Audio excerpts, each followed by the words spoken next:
In this unit, we're talking about structural and regulatory genes. There are two types of proteins, and genes code for the production of both of these two types. So proteins fall into two major categories, structural and regulatory.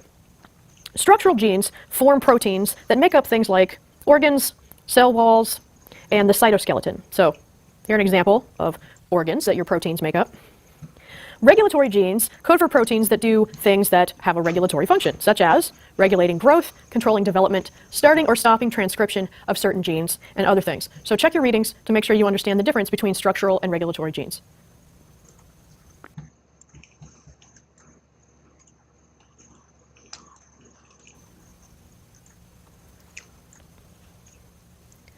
So the genes in your body control the synthesis of your proteins, which are some of the most important molecules that your cells produce. A gene is a section of DNA that is a blueprint for a specific protein. Genes also control the synthesis of these proteins, and there are two stages of protein synthesis, transcription and translation. In transcription, a gene is copied from DNA to RNA. So make sure you read about this on transfer RNA model. I remember from an earlier module, amino acids are strung together to form the protein. Amino acids are joined together.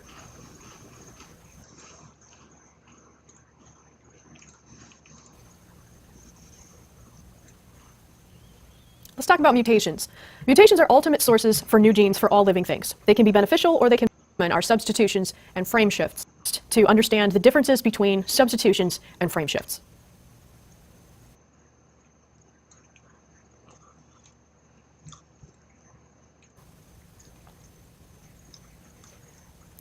Let's talk about DNA replication in detail.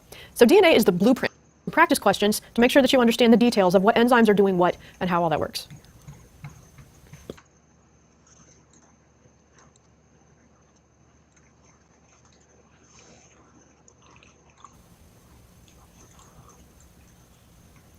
In this unit, we're talking about the Watson and Crick model of nucleic acids. And so before Watson and Crick came along, there were several important discoveries that helped them to figure out what was going on with DNA. So in the 1860s, Friedrich Miescher discovered a phosphate-rich chemical that was present in white blood cell nuclei. What he didn't know at the time was that he was detecting the phosphate groups that are found in the backbone of DNA. In the 1920s, Frederick Griffith found some kind of molecule that transformed pneumonia bacteria from harmless to lethal. And these are pneumonia bacteria here that were from a toxic strain, and mice ended up with the non-toxic bacteria, material as had been thought before. Erwin Chargaff in the 1950s figured out that A bonds with T and C bonds in X-ray in the 1950s that discovered through this X-ray 50s were able to figure out that the adenine-thymine bond was a little bit more of the detail that's going on over the course of history.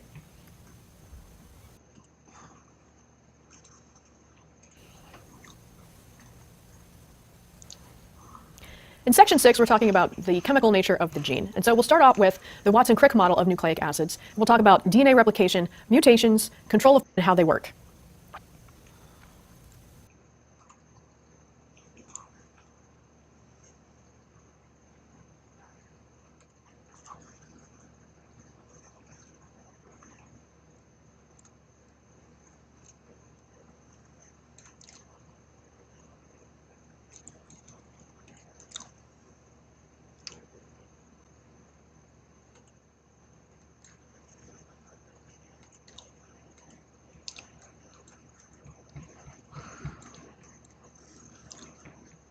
And frame shifts.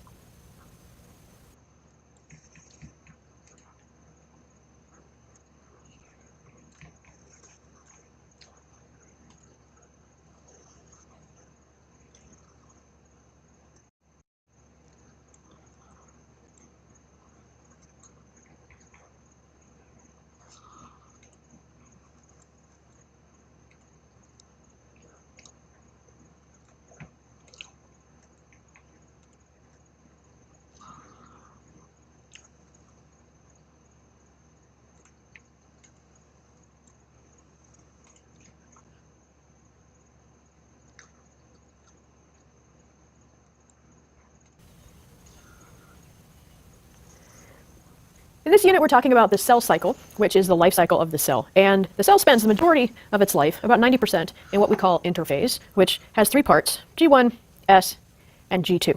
Now, the mitotic phase is a very small percentage of the cell's life. I've got that circled over here. And we're going to spend some time talking about both mitosis and meiosis.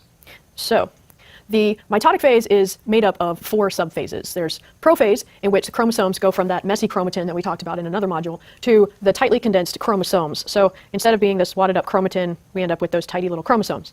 In metaphase, the chromosomes line up along the metaphase plate. And in anaphase, they start to get pulled towards the poles of the cell. In telophase, they start to decondense back into the chromatin. And then in cytokinesis, your original parent cell splits into 2. And so then you've got 2 daughter cells. They are identical to the parent cell, and both of them are 2N. Some crossing over has happened in some of them, but not in others.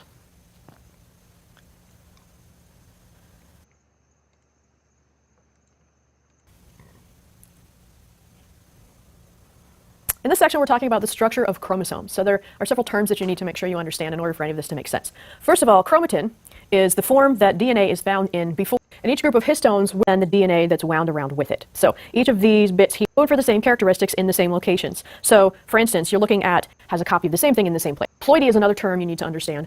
And ploidy is showing the number of copies of a gene or chromosome in an organism, and we abbreviate this with a number and the letter N. So a haploid individual, we say this is green chromosome, which each have the same gene on them. There's one here, 3 chromosomes. The majority of them are roughly the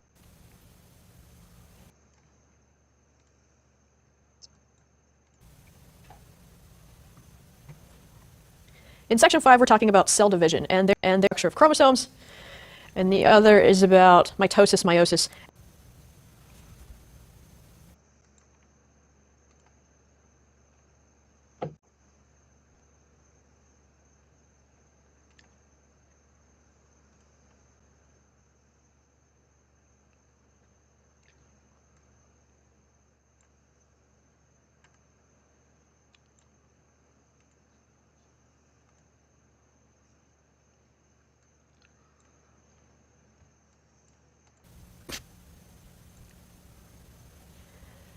This unit is about photosynthesis, which is a process crucial to life on the planet because it takes energy from sunlight and makes it available to the living things on the planet.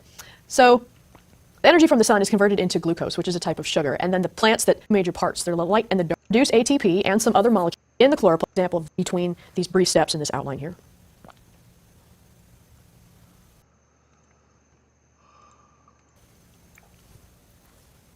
For a common ancestor, and acetyl 32 molecules. Had a muscle bar. Aerobic respiration produces aerobic and anaerobic respiration.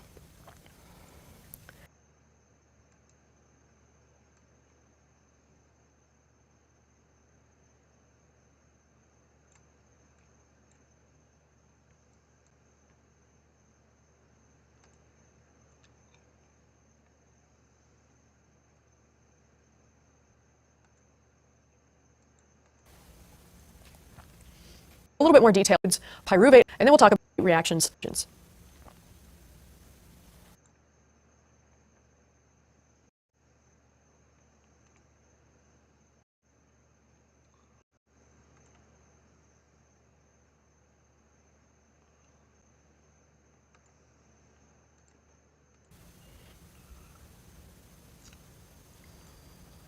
In this unit, we're going to the enzyme and the substrate to either fit together or not.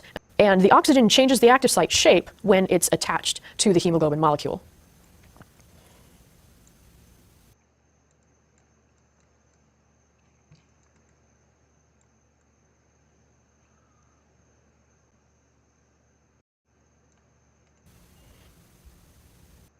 And so things like temperature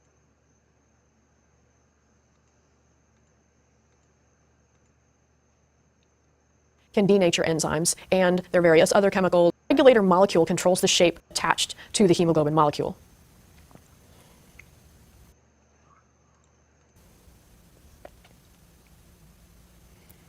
Just call them inorganic cofactors. These ions actually help you to detoxify alcohol. The difference between inorganic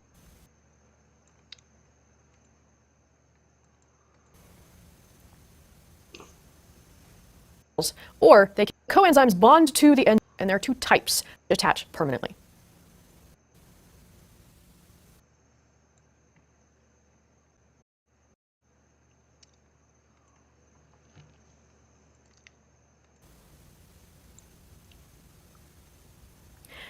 The chemical bonds that exist between the reactants that are going to be used in a new enzyme. Now an enzyme, the substrate started out as being 2 things joined together, and the enzyme split them apart, as you can see here. Now, some enzymes break substrates apart into smaller pieces, such as this one that we were talking about a minute ago. Other enzymes actually put molecules together to form one or more other molecules. And so you need to understand the parts of the enzyme substrate complex, the location of the active site, and what happens when enzymes interact with their substrate.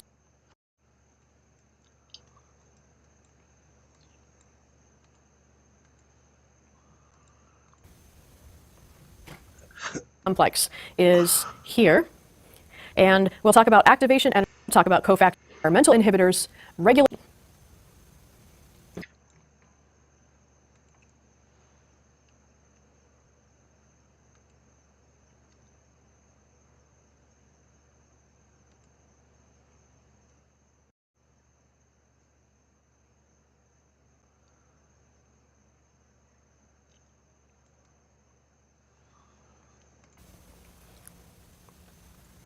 We're going to talk about things are. We'll get into a little bit about the differences between both of these two types of cells.